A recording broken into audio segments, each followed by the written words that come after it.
আসসালামু আলাইকুম এভরিওয়ান, সবাই কেমন আছো? আলহামদুলিল্লাহ আমি ভালো আছি। আশা করছি তোমরা সবাই ভালো আছো, সুস্থ আছো। ভালো আছি বলছি, বাট শরীর স্বাস্থ্য তেমন একটা ভালো নেই।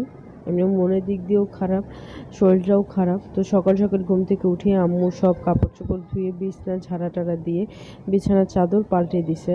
আম্মু বলতেছে যে ঘরের চাদর যদি নোংরা থাকে বা ঘর যদি নোংরা চাদ থাকে তাহলে দেখতে নাকি শরীর নাকি আরও অসুস্থ হয়ে যায়। তো আম্মু সব কিছু গোছগাছ করে দিচ্ছিল, আমি বাইরে দাঁড়িয়েছিলাম। আর আজকে আলিফের পরীক্ষা ছিল না, আমি ভিডিওগুলো আসলে কন্টিনিউ করতে পারছি না, কারণ আমার শরীরটা অনেক অসুস্থ, যার কারণে আমি পারছি না ভিডিওগুলো কন্টিনিউ করতে।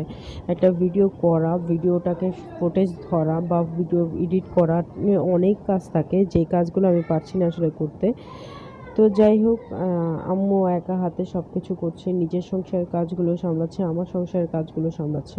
তো এতক্ষণ আকাশের অবস্থা খুবই ভালো ছিল, বাট এখন আবার দেখলাম যে অন্ধকার হয়ে আসছে। তো অন্ধকার হয়ে আসার কারণে কেমন ইয়ে লাগছে, ভয় ভয় লাগছে। তো সেইভাবে কোনো কিছু করতে পারছি না, যার কারণে তোমাদের সাথে অন্য কোনো কিছু শেয়ার করতে পারছি না।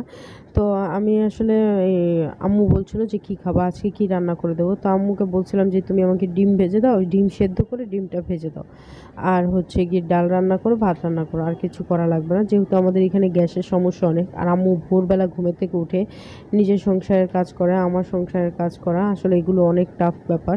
তারপরেও সে একা হাতে সব কিছু সামলে নিচ্ছে, খুবই খারাপ লাগে আমার কাছে। তো বলছিলাম যে আলুগুলোকে একটু সেদ্ধ করে দিতে, যাতে ভেজে খেতে পারি, কিন্তু আসলে সেটা আর হয়নি। তো এই ভিডিওটা হচ্ছে গিয়ে রাতের, আমি আর তারপর আর কোনো ভিডিও শ্যুট করিনি। এই ভিডিওটা হচ্ছে গিয়ে রাতের।